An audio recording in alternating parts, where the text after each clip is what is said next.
Of course, an eventful week in Hawkeye athletics. We're here talking football for the next 60 minutes with you, right at the Voice of College Football on our Iowa live show with Corey Bratta from the Hawkeye of the Storm. And of course, the women's basketball team made it to the national championship game after an historic Final Four win. We have a legacy, a very recent legacy commit to talk about, and also a longtime Hawkeye from years and years ago, former team MVP and a Rose Bowl champion, Bernie Wyatt, Corey, has passed away. Yeah, disappointing news. So many people in that era have passed on, and that it's never good news for Hawkeye Nation. I know Bernie was highly regarded. I've had conversations. I haven't had a chance to talk with Don Patterson. I know he was down in Dallas for the Final Four. Have not had a chance to talk with him since the news that former Hawkeye Bernie Wyatt has passed away. I can read the official press release, Mark, and give everybody the official release from the University of Iowa, dated April 4th. Former University of Iowa most valuable player and longtime assistant coach Bernie Wyatt passed away on April 1st at the age of 84. Wyatt lettered for the Hawkeyes from 59 to 61, leading the team in interceptions in 60 and being named the team's MVP in 61. He was selected in the 1961 NFL draft by the Pittsburgh Steelers and the 1962 AFL draft by Houston. Wyatt was a member of Iowa's 59 Rose Bowl team that defeated California 38-12. In 1974, after coaching one high school season in Long Island and a few more at Regina, that's Iowa City, Wyatt joined Bob Cummings' staff at Iowa. Hayden Fry retained Wyatt as the Hawkeyes recruiting coordinator in 79. The Long Island, New York native was deeply rooted in recruiting New York and New Jersey. He was instrumental in bringing the likes of Ronnie and Kevin Harmon, Andre Tippett, Owen Gill, Bob Cratch, Devin Mitchell, and Leroy Smith to Iowa City. No funeral services are planned at this time. In lieu of flowers, memorials may be directed to the Regina Foundation. So he was a big part of multiple eras here. And like I said, I'm thoughts and prayers, condolences to him and his family. He was one of the greats, and not only on the football field as a player, but offered a lot. As you see, people like Ronnie Harmon and Kevin Harmon, and Andre Tippett. Those are some of the great players that have played here, and he was a big part of those guys coming here. So, again, sad news today, but lived a long life and will certainly be remembered as a great one. Yeah, Corey and I wanted to honor and pay respect right off the top of the show to Bernie Wyatt. So may he rest in peace. Certainly an historic weekend. Before we continue to talk football here, I wanted to give you an opportunity. And of course, you have had the platform on your own channel, so I'm sure many have taken in the last two post-game shows. And I believe I also saw where you're going to do a wrap-up, NCAA wrap-up show as well. But just in regards to, obviously, the Lady Hawkeyes run to the national championship game, and then what transpired on Sunday night. Yeah, so we had the wrap-up show last night with Coach Close after the men's championship. So that was our final show of the season with Gary Close, and I said it last night, I'll say it again, couldn't be more thankful to Gary Close and to Don Patterson for the time they give to talk with Hawkeye fans and talk with me after Iowa athletic events. So another great season as it relates to the post-game shows, plural. Really appreciate the support that Iowa women's basketball fans not only have had for the program. I'm not here to promote the program, but in my way of covering the program and providing post-game coverage and previews and whatnot, I appreciate everybody. There's been a lot of Iowa women's basketball fans that have flocked to the channel over the past month or so, and it's been great to see. Mark, when football's over and men's basketball is over, part of you thinks, someone in my position, I think, well, we're going to have a lull. Not going to be much to talk about. People aren't going to, because you and I both know you're in the business. You got to have viewership. People got to be watching your stuff. You can talk about certain things, but if people don't want to hear it, it's going to fall on deaf ears and it's not going to be successful. So I appreciate all the people who have flocked to the channel over the past 30 days to talk about Iowa women's basketball. I can't wait for the season to ramp back up in November. I've always liked Iowa women's basketball, but the interest is at an all-time high for the sport and for Iowa fans. So super happy for them, and I'm thankful for the people who have supported our show and the player. Tania Davis came on, and Sam Logic, who's still playing pro ball over in Luxembourg. It's been a fun period of time, and we'll transition now to talking more spring football, which we're going to do, I know, today, and a little bit of coverage. I mean, last year I did some coverage for Big Ten baseball in the tournament. Hope to do that again this year. It's still a ways away, but baseball is we're in the middle of the season now, so we still got stuff coming, and we'll continue to have live call-in shows and podcasts, interviews, all kinds of stuff. So what we do here, what I do here, doesn't stop. I saw a release today that there will be players available made available after practice on Thursday.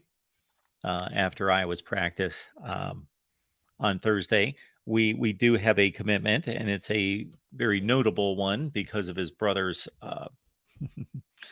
achievements, and that's of course Drew Campbell, the edge rusher, in-state product, roughly top 500 player nationally, top 40 edge rusher, top 10 player in the state of Iowa, depending on your service, but 7th rated according to the 247 Sports composite. Yeah, and I have not published any content about Drew and his commitment to the Iowa program, but obviously a big one. I mean, I've never spoken with Drew. Hope to have him on the show at some point, but you mentioned it. I mean, just the roots, and he's obviously got some of those same physical traits that Jack Campbell possesses. Drew's listed at 6'4", 225. He's an Iowa kid. Couldn't have imagined him going anywhere else, especially Iowa State. I know they were an offer, Northern Iowa offered, and then Kansas State. That's that's a typical Iowa offer list for a solid Big Ten level player. But Kansas State obviously really good this past year, and so he had a few options, places to go, and who knows, there could have been more schools. A recruit like Drew, my guess is, most schools probably had an idea that he was going to Iowa. So I'm not saying that means that schools just don't offer you, but I think that does happen.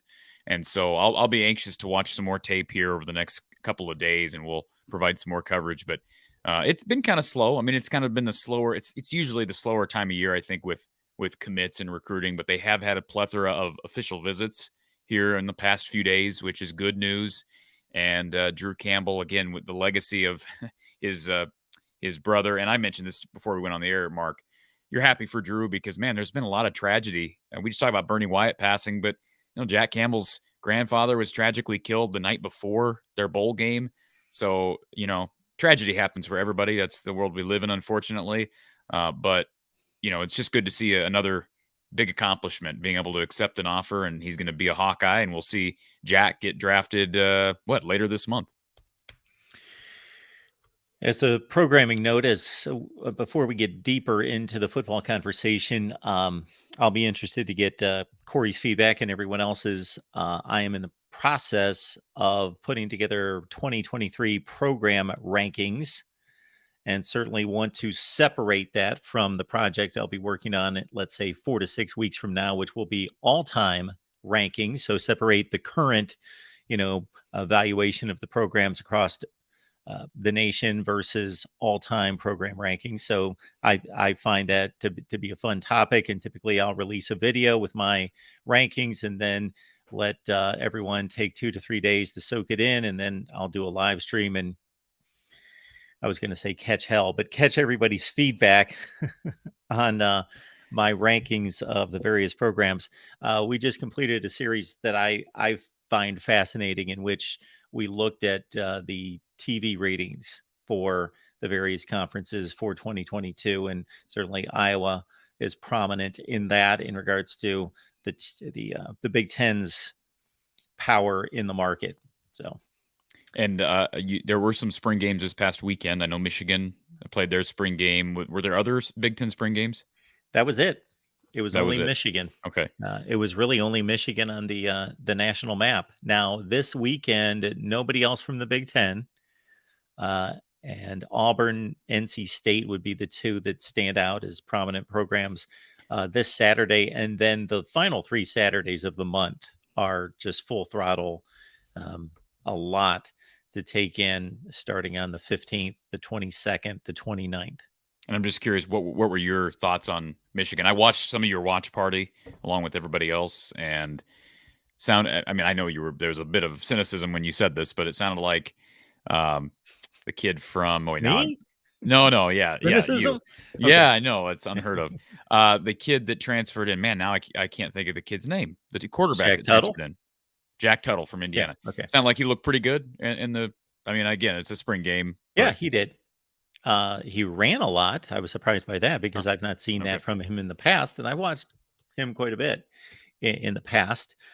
Michigan basically is trying to determine their cornerback rotation. They lost their two top cornerbacks, and Michigan fans may catch me here because no, they did not lose their most talented cornerback, who was a 5-star last year, who just eased his way into the lineup kind of the second half of the season and really poured it on and showed late in the season Will Johnson what may be his future, which is expected to be, the ceiling. But they lost their two top cornerbacks. One of them had the best 40 time in the NFL draft combine, 4.26. And also, they've got to figure out what they're going to do at running back. Not that they don't have two of the best in college football, but they're both sitting out during spring practice. Each one of them missed a significant portion of the season, and they had significant issues trying to find a third guy who becomes then the number 2 guy. So that's what I was mostly looking for. Is there's a cast of about 4 or 5 guys vying for the number 3 running back position at Michigan.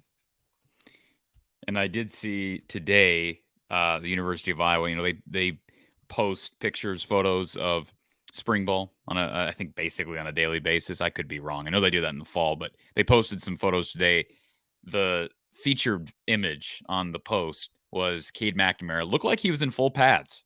So that's a good sign if we're going to read into photos. I don't usually start, reading into photos and losing sleep about it until we get to fall. And boy, Mark, I lose sleep on it. I just look at these photos and I just, my wife tells me, why can't you get to bed? I can't start thinking about these photos. Anyways, there's some It's cynicism and understandable, sarcasm in my. Yeah. But anyways, the photo today was Cade McNamara looked like running some RPO action with one of his backs, and so that's always interesting. But anyways, good news, good seeing Cade out there, and why the Have they run any RPO with any quarterback? Oh, they have. Yeah, I think they have. I don't know. It's been hit or miss. It did look like, I mean, I'm just looking at a still shot, right?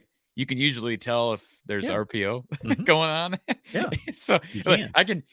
I'll pull it up here, Mark. Let me pull it up and you can tell me, does this look like that's what's happening here? Well, Maybe Iowa fans, if you're not familiar, Cade McNamara is not a running quarterback, but he can move. He can move. He's not Spencer Petras.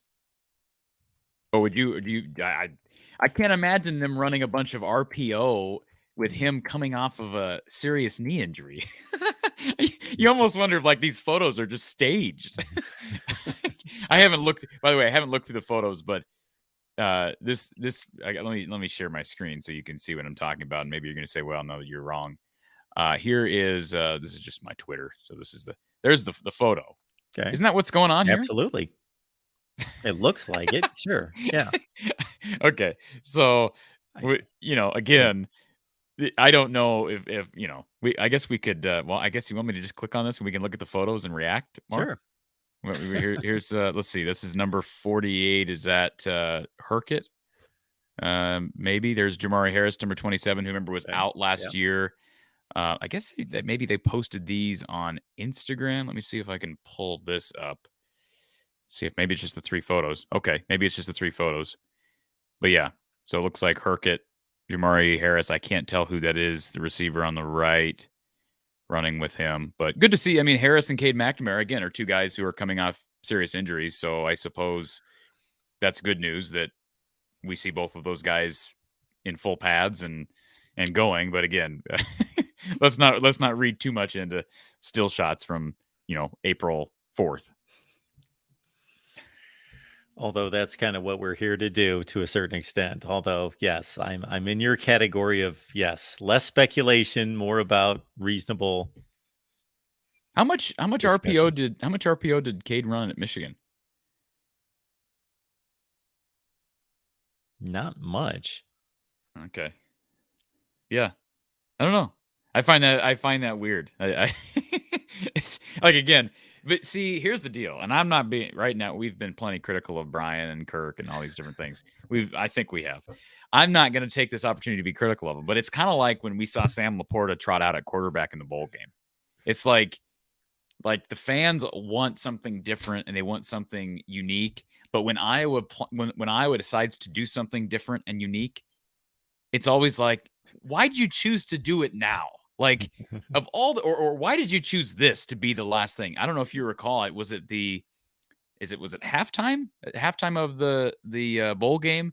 No, it might have been the Ohio State loss on the right. I can't remember, but halftime, or the last play of halftime, and I was in a kneel down formation, and it's a fake kneel, and they try to run the formation right, and it just doesn't go anywhere. But it was like, it just angered people. Like, people were just livid, just angry, because it's like they were getting killed. Well, actually, I think we're getting killed by Ohio State at halftime. I'm trying to think. It's like 26-10. Yeah, I think well, was maybe they were the kind of score. getting killed, but they, that's the kind of the reaction from people, and that's my reaction to seeing this photo. Like, okay, you want to run some RPO, and you're doing it with a guy who's not. I mean, Cade McNamara is more mobile than Spencer, but you're doing it with a guy coming off a serious knee injury. So I know the Laporta move really bothered you. Well, wouldn't it bother you? Wouldn't it bother you? And by the way, we've discussed this, but Carson May enters the transfer portal. And I've been told on pretty good authority that that's a stepping stone. He's not going to Coffeyville Community College because he just isn't any good. Coffeyville's a power program at that level. And I've been told that it's likely he ends up back at the Power 5 level if things go well. And he's got a couple possible destinations. So what again, you're giving me the confused Mark Rogers look. But yeah, this has nothing to do with what you said, except for when I hear the town Coffeyville, that's not in Mississippi, is it? I believe isn't it Kansas? Is it Okay, Kansas? go ahead. I could be totally wrong. All right. I don't know. I just know they're a power at the whatever level they're at. But anyways, we talked about Carson May. I still go back to and think about that Sam Laporta situation. And, I know maybe Kirk thought he was being cute and some people thought it was funny and whatnot. But again, how do you think Carson May felt after a month of prep with two guys who have never played the quarterback position at this level? He goes into a bowl prep, a month of prep, and they don't even put him on the field. Instead of putting him on the field for some snaps, they give snaps to Sam Laporta, who's going to the NFL in a few months, and who was also coming off a lower body injury. I mean, it's just such an odd decision to run. And then they were running him as a wildcat quarterback, Mark. Yeah, that could have blown up in their face if there would have been an injury. It's foolish. It's foolish. It is what it is. That's what it made me think of. All right, folks, we appreciate you being here. As always, we do this with Corey each and every Tuesday, 87 consecutive weeks. We're pushing 2 years at this point. So every Tuesday at 4:30 Central Time, make it on back next week and bring some comments and questions with you. But we've got plenty of time tonight, so leave those comments and questions there in the live chat. Well, I got to say, with not much news coming out of spring practice, I don't know where we head from here. Leave those comments and questions in the live chat, folks. Well, Mark, we know that you produce the show. Yes, we got to talk. We've talked about running backs and wide receivers. So I'm assuming we can talk about the O-line. We can go offensive line. I didn't want to put you on the spot there. I didn't know we had. I guess we did decide position last week. I forgot about that. Did we talk position last week? I know we've talked about running back and we've talked about wide receiver, but I think offensive line. I mean, a lot of people are curious. I've heard a lot of people who believe that that's the biggest issue here, personnel wise, and I think that's fair. I've said for a long time, for the last 2 to 3 years, hey, they need an upgraded quarterback, but I've never claimed that that's going to fix all their issues. And now they've got a better quarterback coming in, a very serviceable quarterback, a guy who you look on paper in comparison with recent Iowa quarterbacks, like based on what he did at Michigan, understandably with better talent. Wouldn't you say, Mark, that Cade McNamara is just as good as any quarterback Iowa's had in the past, I don't know, probably 15 years? Maybe CJ Beathard would stake a claim there. Maybe Ricky Stanzi, but I don't think those guys are, hurdles ahead of No. Cade McNamara. So they've got what they need at quarterback for this system. But again, that offensive line has been porous. If anything, it looked like it got worse last year, which is obviously a concern. They've dealt with attrition. They've dealt with injuries. Cody Ince walked away. Justin Britt recently. I don't think we ever talked about that, Mark. Justin Britt recently entered the transfer portal a couple weeks ago. Kirk had made some odd comment during his spring presser about how Justin Britt, he made some comment about Justin Britt walking away from football, and Justin Britt tweeted out later, I'm not retiring from football. And he recently entered the transfer portal. So again, what happened? I'd love to, that'd be a good question for Kirk. What's going on there? But so my point is they've had more shuffling, and they bring in Dejon Parker, who will come in and, Saginaw Valley State transfer. I would think he's in line to start next year if things go to plan. Wouldn't be shocked if he doesn't. We saw Coy Cronk come in 2020, and although he dealt with some injuries, even when he was healthy, he was not the foregone starter at right tackle. So, yeah, it's going to be that'll be a battle this spring for sure. Now, I did listen to your show with your Nebraska show the other day. It was a couple weeks ago. You had with was it Coronation, John down at Coronation, and Yes.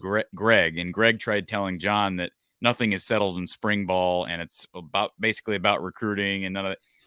And I've never ever heard anybody say that before, so I'll respectfully disagree with Greg, and I'll agree with John, because I'm looking forward to seeing how the offensive line plays out. And they've had injuries at receiver. We haven't heard as much about the injury bug hitting the offensive line, but that would be my biggest concern. I would rather deal with injuries at wide receiver, although you don't want either, because both those positions need work, and they're deeper at offensive line. But again, how good is that depth? How quality is that depth? So we can run through the personnel here, Mark, and if you want, and we can kind of project. Obviously, we've got a long list of guys who are potentially in the rotation. Well, I'll start us off before you get to the granular, this is what is considered to be a calling card for this program, and they have a national reputation as being an offensive line driven program. Obviously, the defense is outstanding and an elite defense most years. But if you talk to most college football people that are obviously not tracking it year to year, but the reputation for Iowa is that they develop and churn out outstanding offensive linemen. Yeah, but they don't churn out solid offensive line units.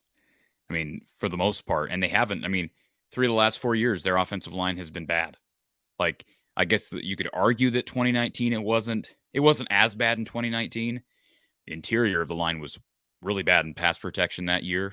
I always refer back to the game at Michigan at Michigan in 2019, the game at home against Penn State. 10-3. Yeah. 10-3, and then Penn State, Iowa just couldn't protect Nate Stanley to save his life. So I guess I look at those 3 of the last 4 years. That's a pretty decent sample size. And is it the Chris Doyle departure? Well, in 2019, he was still around. I don't know. In 2020, they were really good. They ran the ball effectively, were pretty good in pass protection, but it was 2020, and I have a hard time getting past the fact that seems to be the outlier. So this is going to be, it's a make or break year. I've said that before, but it's a make or break year in the sense that if they're bad, up front again, after working in the portal that position, a guy we didn't bring up was Rusty Feth, seasoned guy who worked with George Barnett back at Miami, Ohio. He'll come in and get some time at either guard or center. I think likely guard from what it sounds like. But they've got to figure out this roster. And I mean, I'm looking through the group of linemen, and they got a lot of guys who have played, Mark. It's not like you can say that they're inexperienced anymore. I've been hearing that for the last 2 years. And even last year, I dumped that narrative because I thought it was weak. Jennings Dunker played a lot last year. Tyler Ellsbury played a lot last year. Connor Colby's played a lot the last 2 years. Mason Richmond's played a ton these last 2 years. He was in the starting left tackle. He's 6'6", 308. Looks the part. Has the starts under his belt. There's no more excuses for some of these guys. Dejon Parker's new to the system, but he's a senior. I mean, he's an experienced guy. So it's going to be fascinating to see. And then, of course, Nick I mentioned Nick DeYoung. He's been out, and I'm trying to see here. Did I miss him on the roster? He's okay. So he's listed. I was thinking maybe he had been banged up recently. I'd have to look back at my notes. Michael Myslinski's a guy we haven't seen yet who could factor in on the interior of the line. And then they've got some young guys. Jack Dotzler was listed on the two deeps. Redshirt freshman from Wisconsin. Cale Crow from right about 10 miles south of me here in Ames. He's, of course, on the roster as well. And they'll bring in a couple guys this summer that will factor in potentially.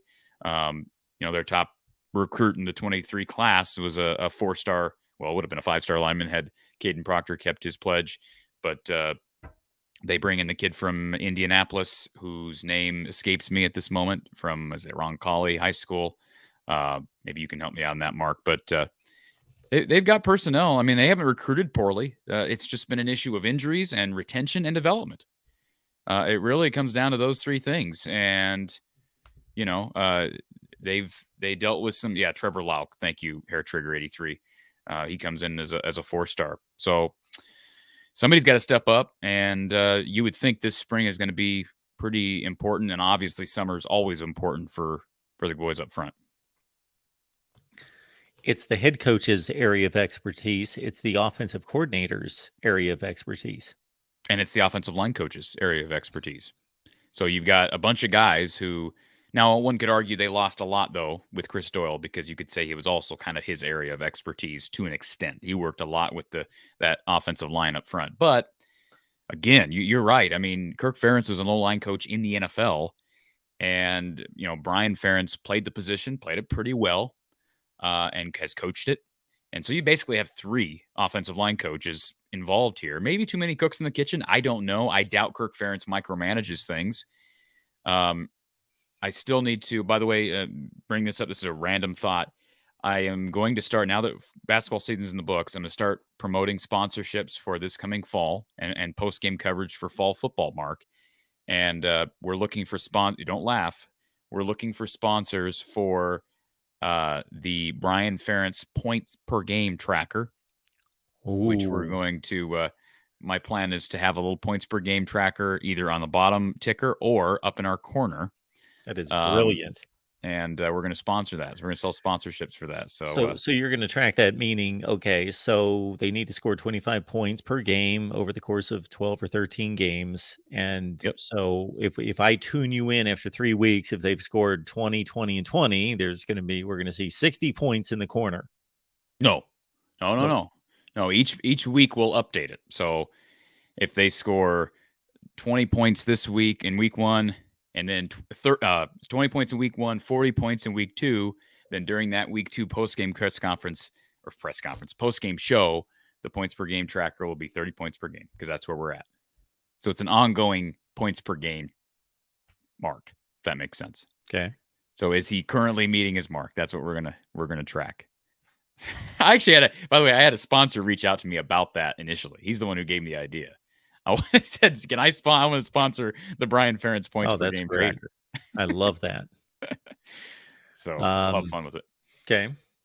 Maybe your next sponsor can sponsor the offensive points produced each week. Yeah, that's the thing. If we're going to put Brian's face up there in the corner, we also have to put Phil's face and LeVar's face up in the corner. By the way, sounds like through the grapevine that Iowa special teams unit's looking really good again this spring. They're doing some different work, it sounds like, with, I don't know why it randomly popped into my head. We were talking about points per game, I guess. Sounds like Drew Stevens is having a great camp. Sounds like they're doing some different things with Holder. I think it's Max Hoskins has been doing some holding. It sounds like in spring practice, and those are always very important positions for an Iowa football team that's somewhat dependent on special teams.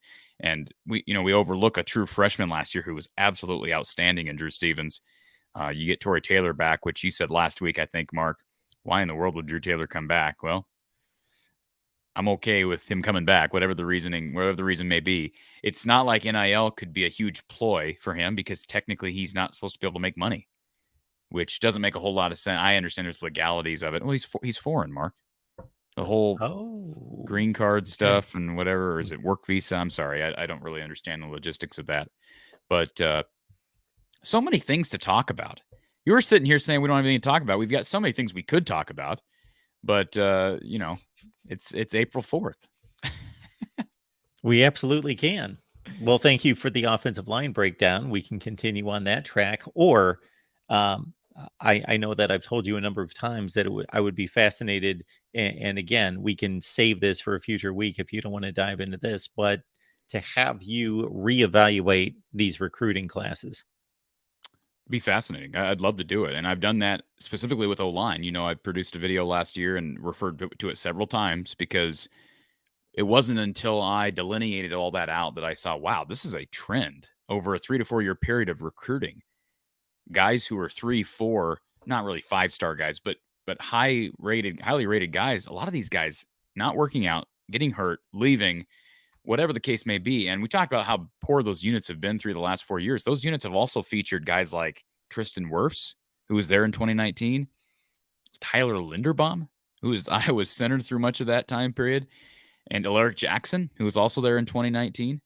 So that's concerning. There's no question about it. That is concerning. Also, I want to give a shout out to Austin Blight. He recently retired, Mark, and I don't think we ever talked about that. He was a solid guy at the next level. Part of that 2015 12-0 year. The one guy that got drafted in the 2016 NFL draft from Iowa that Colin Cowhead used as proof that Iowa was the fake ID of college football. But Austin Blythe turned into a really, really good interior offensive lineman in the league, played for the Chiefs, played for the Rams, recently retired, kind of a short career. But, hey, if you got the money and you don't want to take the beating that the game of football exposes you to, I'm fine with – I wish him all the best. Congratulations. Yeah, you got to figure a guy like him. So if he was in the 16 NFL draft, played through 22, he had a 7-year NFL career. His initial contract – as a round selection roughly? I believe he was sixth round. So yeah, he wasn't making a ton of money out of the gate, but he probably, he definitely earned a second contract that then was probably the one that obviously has put him in a great place, if used correctly for the rest of his life. Can we switch the subject just briefly? I know this is going to be going a little bit away from Iowa, but I've not been able to talk about this with really anybody, and I'm just curious to get your take. I have some thoughts on it, but I'm curious to get your take. You're the voice of college football for a reason. There was recently a study done on CTE and concussions, which of course is always that ongoing. And there have been some rule changes over the years, some of which I don't think are implemented very well or enforced very well.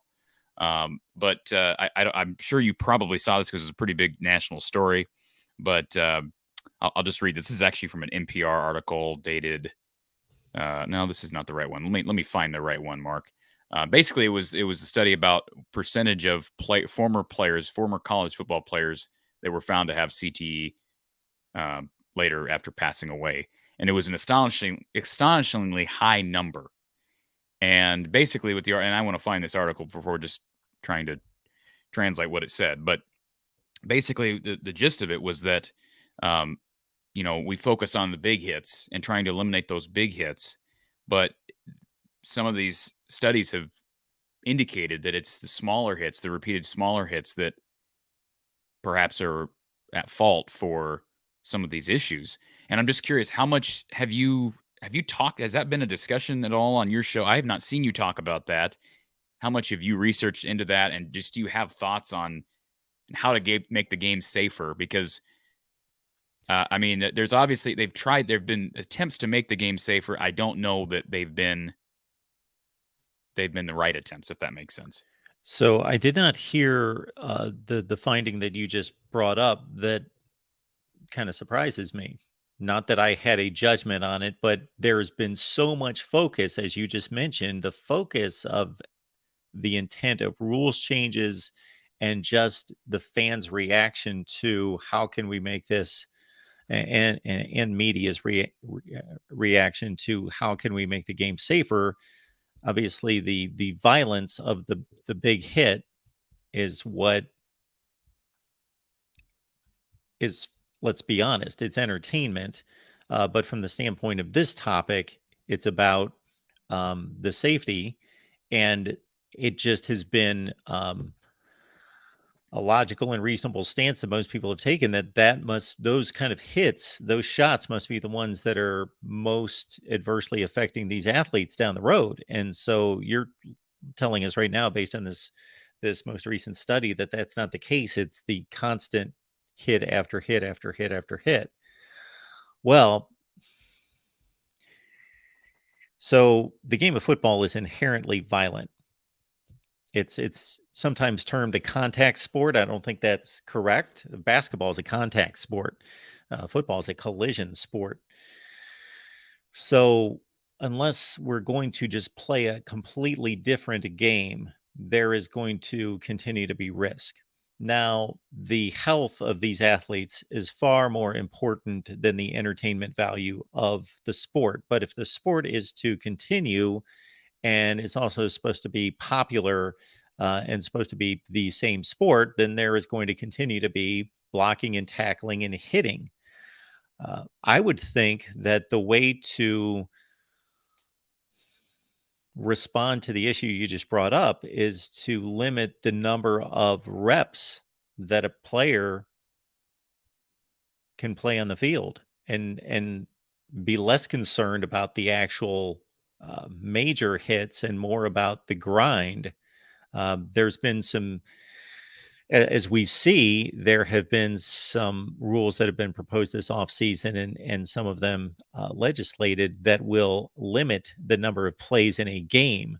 Now, my thought is that that was instituted kind of as a precursor to some of the concerns that are going to be raised once we expand the playoffs. For those teams that make the playoff that are going to be playing more games, that we need to eliminate the number of plays or limit the number of plays in a game. I don't know if some of these comments in the chat are snarky, but Trosper says, well, we could always let them play flag football, and he puts a smiley face. Maybe he's joking. I think it's a fair conversation to have, and I would disagree with you on one point, mildly. Not that the sport can't be violent. There's certainly, and there are sports. I mean, basketball can turn in. It can be violent if it's not regulated correctly. You think about flagrant fouls and different things. I mean, I saw Andrew Bynum basically almost decapitating JJ Barea in the 2011 playoffs. I remember Lakers Mavs. So certain sports, contact sports, can turn into more violent sports. I know I never watched football with the desire to see big hits. And I know maybe it's because of my age, and years ago, more old timer fans watch football differently. I don't like seeing big hits. And some people disagree with that. They want to see the big hits. That's not why I watch football. And I cringe when I see big hits. And when I see defenseless receivers get jacked on a catch, and you see a defensive back standing over, taunting that injury, I don't get that. I don't take joy in that or pleasure in that. And I am happy that there have been attempts made to eliminate that. I understand that there's other challenges at stake here. So there's always risk with anything we do. And if you're playing any contact, or if you want to call it a collision sport, there's going to be some risk of injury. I get that. But I would just say that, there are things that can be done by people who are smarter than I am. And I think what you just said is probably fair, limiting practice reps and limiting reps in an actual game for certain players. Those are all valid conversations to be had. And I don't know. And if you don't mind, I did find the article, Mark. Do you mind if I share? That's not a real long article. And I apologize if people don't care about this, but I just thought it was an interesting discussion that I haven't had a chance to have with anybody. And what better person to have it with but Mark Rogers. So this is I believe this is Boston University. Yes, Boston University. Researchers find CTE in 345 of 376 former NFL players studied. Among those diagnosed in the last year are two former players who once represented the teams paired in this Sunday's Super Bowl. Eagles quarterback Rick Arrington, who played 3 seasons for the Eagles from 70 to 73, and former Kansas City Chiefs defensive tackle Ed, is it Lothamer or Lothamer? I don't know. Who played for the Chiefs in the very first Super Bowl, as a member of the winning team, Super Bowl IV. Comparison, a 2018 Boston University study of 164 brains of men and women donated to this Framingham Heart study found that only one of 164, that's 0.6%, had CTE. The lone CTE case was a former college football player. The extremely low population rate of CTE is in line with similar studies from brain banks in Austria, Australia, and Brazil. The NFL player data should not be interpreted to suggest that 91.7% of all current and former NFL players have CTE, as brain bank samples are subject to selection biases. And I think it's fair to point that out. The prevalence of CTE among NFL players is unknown, as CTE can only be definitively diagnosed after death. Repetitive head impacts appear to be the chief risk for CTE, which is characterized by misfolded tau protein that is unlike changes observed from aging, Alzheimer's disease, or any other brain disease. While the most tragic outcomes in individuals with CTE grab headlines, we want to remind people at risk for CTE that those experiences are in the minority. Your symptoms, whether, and this is Ann McKee, MD, director of the Boston University CTE Center, your symptoms, whether or not they are related to CTE, likely can be treated. You should seek medical care. Our clinical team has had success treating former football players with midlife, mental health, and other symptoms. McKee and her team are inviting former athletes, including women, to participate in research studies designed to learn how to diagnose and treat CTE. I can scroll down here. I want to read this whole thing. But yeah, so that's basically the gist of it. Those are high numbers. And I think it's a fair point what was said there by the researcher there, that there's selection bias in how they're deciding what brains to look at here. And when we say there is CTE on brains, it does not mean it doesn't mean that everybody was to the extent of a Junior Seau or to the extent of probably a Tyler Sash who died tragically. So I don't know. It's a conversation to be had. I think I'm all for making the game safer. That's all I love the game of football, but I want the game to be as safe as possible. I hate seeing the big collisions. And there are other ways, I'm sure, that you can limit the amount of those repetitive hits. I know the helmet up and not leading with the crown of the helmet has been big. I would guess, I'm no scientist, my guess is that's important to continue to limit that. I just can't imagine when you see those are the types of hits I would think that are causing that repetitive issue, I would think. So I don't know. I just wanted to talk about it. We don't got to spend the rest of this show talking about it, Mark, but I had forgotten about it until just now. Yeah, it's a difficult conversation to have from the standpoint that, again, I'll go back to my original point. It's inherent in the game. That's a foundational portion of the game, is you have to contact someone, and you have really fast, strong human beings run at amazingly high speeds, running into each other, and your goal, the purpose of doing that, is to bring another man to the ground, and you have to forcibly do that. He doesn't want you to bring him to the ground. Therefore, there is an issue right there. I've heard all sorts of ridiculous suggestions made by people that don't understand the game of football about, you can't just gently bring somebody to the ground. We're Sure. talking about two wills going at it. When it comes to, just to address the comment that you made about watching forcible hits and the big hit.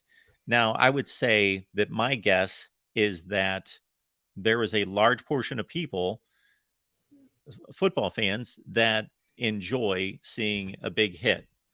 Now, the enjoyment that I've taken from seeing a big hit has subsided considerably throughout my life because of knowing the possible consequences of such. But just for the sheer entertainment value of it, I will put it in the same bucket as a lot of other things that happen on the football field that I find to be entertaining. An interception, a touchdown pass, or whatever. I just but yes, after watching a few years, and then there being obvious injuries involved, and then now that we have all the research and the testing that's come back, then Well, and let's remember this too. I just want to, I'm not saying that there's not ways to make the game safer, but let me just bring out the reality of this too, that many of these studies that have been done have been on players that played a long time ago. So I guess my point is there have been changes made. I'm not saying that there's been enough changes, or there can't still be adjustments made to make the game safer, but there have been changes made, such as the targeting rule. You used to be able to do basically anything, right, Mark? Absolutely. And so Yeah. some of these guys that had extreme cases of CTE, man, of course they did. Yeah. Of course they did, because anything went. There were no targeting penalties or, crown of the helmet penalties. So I am all for those penalties. I have been critical of targeting and how it's enforced, because at times things are incidental, and that's going to happen. Incidental contact is going to happen, and I don't think you should be throwing players out for that. And I sometimes think it's not officiated correctly the other way either. But I think that's a fair topic, and I'm fascinated by the conversation because the human body and just general health fascinates me, and obviously football. You love the game of football, and so I don't know. I don't know if you have anything else to add on that, but we can move on if you want. Yeah. I believe that this has been addressed for decades, maybe not effectively all the time, but again, much of the testing that's coming back involves players that played under different rules and Right. also with inferior equipment. The helmets 40 Yeah. years ago compared to what they are now Exactly. Yeah. So are hopefully we'll completely see those different. stats as time goes on just going down, right? I mean, you learn more and you realize, hey, this probably isn't a good idea. Like people in ancient times, certain people that thought that it was wise to treat wounds by smearing their own, what, on their own Hmm. excrement on their wound. Like the thing, it's like, wow, that's dumb. But you know, as you as time goes by and you learn and you're willing to learn, you make better decisions and you look back and think, wow, that was dumb. But you keep being willing to adjust and change. Yeah. I was watching some Super Bowl films just here in the last week, and I'm talking about past Super Bowl champions from the first 10 or 15 years of the Super Bowl, and they were going through season highlights, and you would routinely see guys just body slam guys, and it was completely legal. Body slam. Yeah, like a God. like a wrestling move, or just Oh, hit guys just 10 yards out of bounds, just clock them, yeah. and with no repercussion. And it's Oh, and if you're not the target of that, and if there's no consequence physically, yeah. it's entertaining to Sure. Oh, watch. listen, if there's no consequence Yeah. physically, sure. I mean, that whatever. But I say that all the time when we talk about playoffs. I would love to see a 16-team playoff, because if there was no consequence to the players in terms of injury and wear and tear, and it was just a video game, absolutely, let them play some more football. can you just explain? This is a dumb question, but you think about this a lot more than I do. Just answer this simple question for me. Why is the FCS able to pull off a 16-team playoff? If it's so difficult, why have they been doing it for so long? Because change usually comes in increments. Therefore, this was not Okay. instituted because of the bowl system being so strong and the power of the bowls and that institution being so strong. It wasn't going to take a leap from no playoffs to 16 teams. So you think that's still possible down the road? Sure, to have a 16-team playoff, we're going to have a 12-team playoff next season. That'll be nice. That'll be nice. Let me just say one more thing, Mark. I've said this to you. We've had, how many times have I come on here and said, Mark, you need to start a channel for this, or you need to start a channel called FCS at the Voice of College Football. I'm telling you, and we're gonna have a little conversation, you and I. We're gonna have a little huddle after this show's off the air, because I have some reasons why I think it'd be a Oh. great idea. And I know you're spread thin as it is. I get it. But I'm spread thin and I have no expertise on this subject. sorry, I keep looking outside. We have tornado watches Oh, everywhere in okay. the state of Iowa, and the Do what rain you need is to do. No, there's no sirens going off. The rain is coming down hard, and lightning, thunder, whatnot. So cars outside. So hopefully, we had a big hailstorm last Friday, Mark. Some of the biggest hail that I've seen in person. Is not quite golf ball sized hail, but a lot of hail. It was actually so bad it was just basically a whiteout. Which I've never experienced that with hail before. I've experienced that with snow. But we've got basically similar conditions on the way this evening. So everybody stay safe because Eastern Iowa, especially, tornado hit Coralville, which is basically Iowa City, Mark. Thankfully, it did not run through Iowa City, but there were plenty of tornadoes last Friday. And this is, kind of early for this type of stuff. But when you have unseasonably warm weather, you kind of expect it to happen. So if you're in Iowa, or especially if you're in southeastern or eastern Iowa, be safe this evening because the weather is iffy. It came through here a day later. Yeah. You guys get tornado? You get many tornadoes in Ohio? Sure. I don't think it comes close to. There are a few more hills and things that tend to mitigate that. So not nearly as much as the plains. Is Iowa the plains states? Would they be part of that? I guess I never call it that, but yes. it's part of the traditional tornado alley, and I don't think technically Ohio would be, although I could be wrong on that. It's like I said, we've had an interesting spring weather-wise, and the one thing it does do is I would think it presents some issues for the Iowa football team trying to practice outside. So I don't know. If we've had quite a bit more weird weather. We also had the Carver watch party for the Final Four game against South Carolina canceled due to weather. So, it's created some issues there, but it is a sign that we're heading towards warmer weather and summer, which I'll never complain about. And the Iowa State Fair, Mark, which you're going to come down for this year, right? I know you were big on the Iowa State Fair. I do recall those conversations. I'm still big on it. That's great. Love me some Iowa State Fair. I don't know when the last time I went to a state fair. It's probably been a good 25 years. Probably because you've never been to a really good one. That could be. State fair. I don't know that I've ever been to the state fair. I've been to a lot of county fairs. Okay. Well, there's some big county fairs. Don't get me wrong, but I'm trying to think. Florida State Fair, I think, is pretty big. Minnesota State Fair is big. Texas State Fair is big. Iowa State Fair is probably the best. Because you've been to all these other ones to be able to compare. No, I'm just going off there have been national polls done, Mark, and national research on this. Iowa's typically always in the top 2.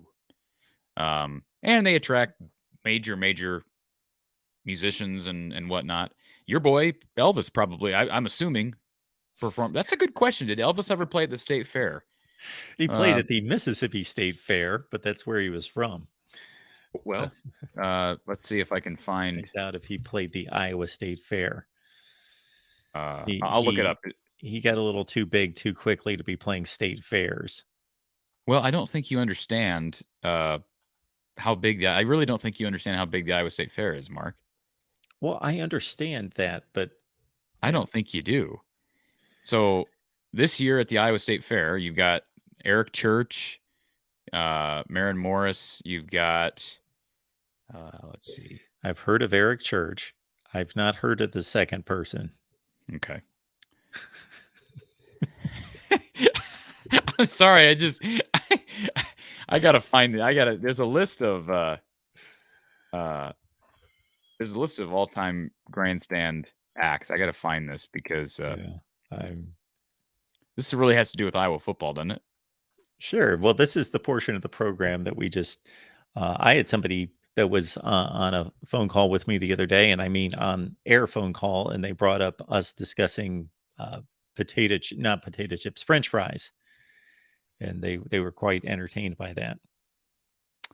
Yeah, I don't see this list. We used to have a list of, like I said. Okay, I see something from the Des Moines Register. They wrote about the different acts there.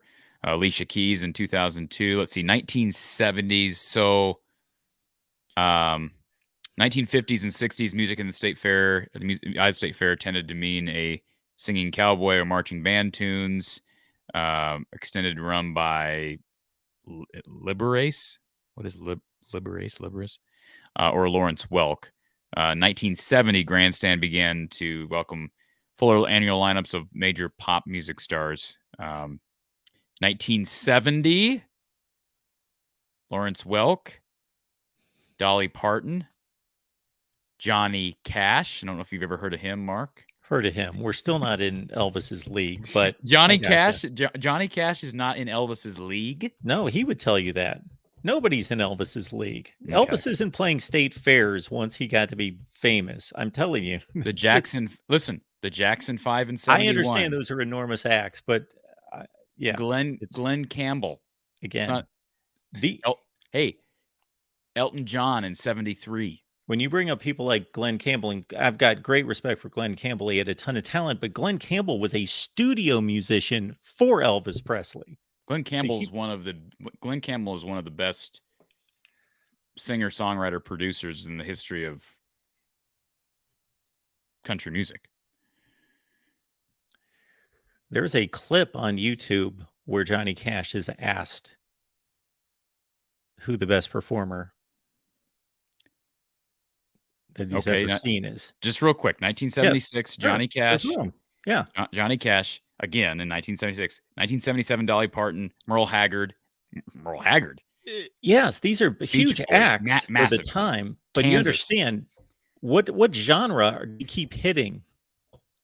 These are country music acts. They kind of line up with a state fair. Okay, Loggins and Messina. Especially in Iowa. Loggins and Messina, 1974. Okay. Your mama don't dance and your dad. You know exactly. Elton John's not country, Mark. No. Most of them. Let me just see if there's anybody else that stands out here. I mean, there's, again, a lot of big Willie Nelson. Those are huge acts to play the state fair. I get it. Statler Absolutely. Brothers. Johnny Cash is one of my very favorites. Kenny Rogers in 1980. Pat Benatar in 81. Lucille, sure. Joan Jett and the Blackhearts. Dolly Parton. Alabama in 83.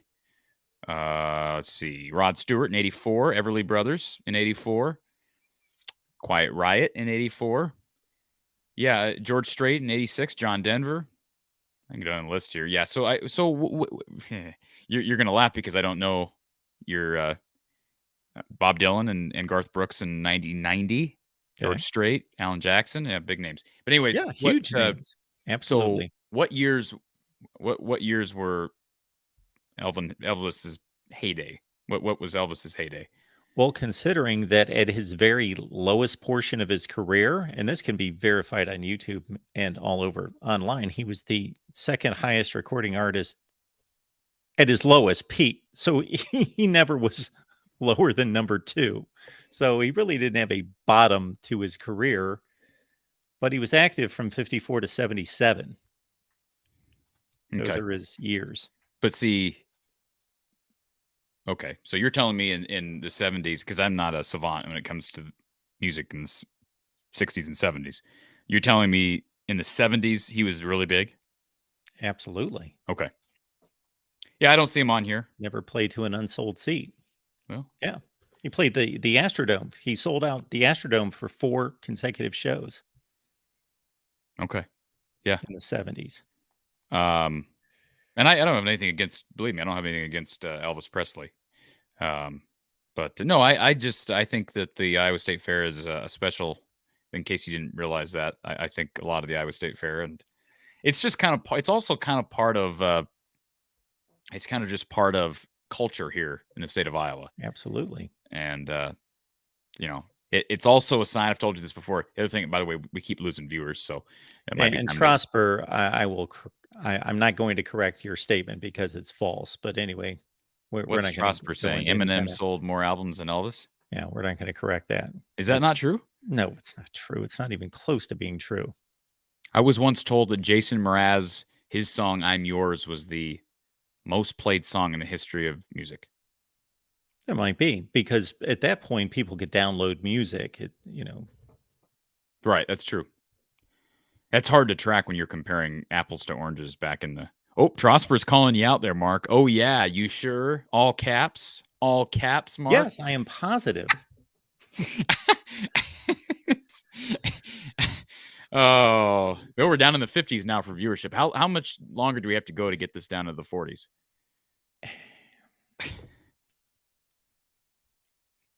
You gonna share your screen? Yeah, and Okay. this doesn't even fully show it, but just a very quick. Well, shoot, hang on.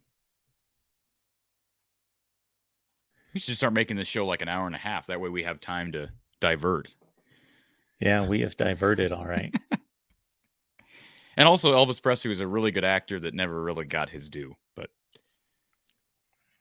give him that. I don't see Eminem, and that's not even a full. Well, my MJ's not far off there if those numbers are accurate. Is that fair to say? I don't see Eminem. So we've Rihanna's dropped on that from 600 million down to 200 million. There's There he Eminem. shows up. So he's got a long ways to go. And I heard just a few days ago that incredibly, Elvis was the 6th highest selling artist last year. Much of that had to do with a movie that was released. Sure. Yeah, that makes sense. Yeah, that's impressive. No, he's a legend, no question about it. Yes, I think we've we're back up to 62 now. Some people are spreading the word that Did you Mark, did you ever do anything with that Elvis channel? No, I have not. You did start an Elvis channel though, didn't you? Yeah, I posted one video. I hear it. Listen, I remember it and I watched it and I might have even subscribed to it. I don't know. Maybe I didn't. Yes, that's if I could clone myself a few different times, I would pursue that and a few other things. Is it called Elvis Presley at the Voice of College Football? Yes. That's it. Oh, by the way, we never talked about how do you feel about Hawkeye Elvis? I was not aware of Hawkeye Elvis until very recently. Really? I didn't know that there was a Hawkeye Elvis, but I saw something connected to one of your tweets and I ran into this guy. Okay. On Twitter. Okay, that's interesting because I'm not saying I know at one time you didn't know who Caitlin Clark was until I told you, but Hawkeye Elvis he's kind of a fixture with the Iowa fan base because he's all the events and he's always dressed up as Elvis. I was on a show with him, a year or two ago. He's a nice guy. I'm trying to think of his real name, but big Iowa fan. I just was curious. We've never talked about him, so figured give him a shout out. Now, it would be interesting to know if without you in my life, if you were absent from my life, if I would have found out by now who Caitlin Clark is. Mark, do you realize? Because she was all over my Twitter feed because of the exchange with the LSU player. Yeah, and that wasn't me. But there are certain connections there. I understand that wasn't you. I understand their connections, but I mean that was a national big story on Monday morning after that game.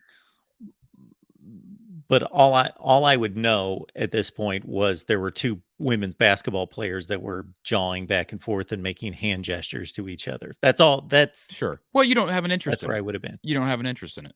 No.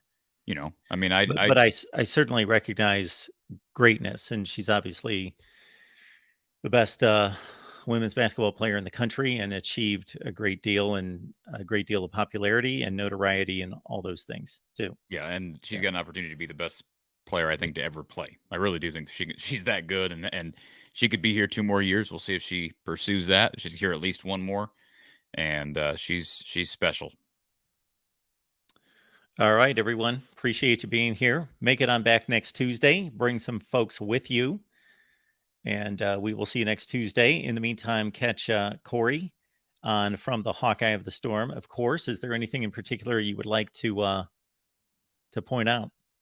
I would just say if you missed out on any of the women's basketball coverage over the last few days, check it out. Did release a segment finally on Brody Brecht's decision to give up football. That's on my channel. We'll be talking about Drew Campbell in the coming days. We'll be releasing a few more interviews here over the next few weeks and months.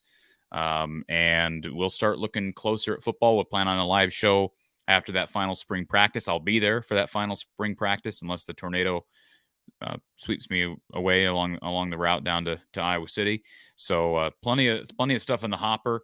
And the only unfortunate thing for me about being able to have media availability in person is during the pandemic. I was able to be a part of spring press conferences because they were on Zoom.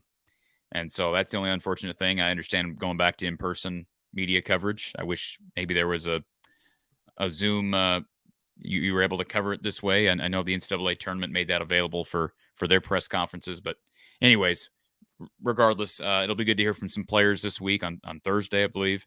And, hopefully we get some good news about some injuries. I don't know when the next time Kirk speaks with the media, but hopefully we'll get some good news by the end of spring practice that, hey, certain guys like Seth Anderson, Jacob Bostic are doing better injury-wise. Cade McNamara is full speed.